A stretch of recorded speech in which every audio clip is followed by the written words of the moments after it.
Good morning, everybody. Darren Wright, the Wright Inspector here. Today we're doing a new build. We're in the laundry room. And I love to call this out. Some builders do it wrong every time. Other builders like D.R. Horton do it correctly. What is the point of a recessed dryer box?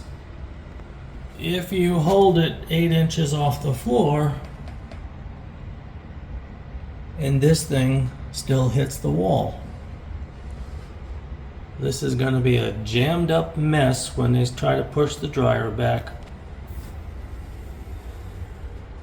If you read the label that's in this box before all this junk is in the way, it shows instructions to put it all the way down to the floor on top of the bottom plate. That leaves 1.5 inches at the bottom, and cut the baseboard around it.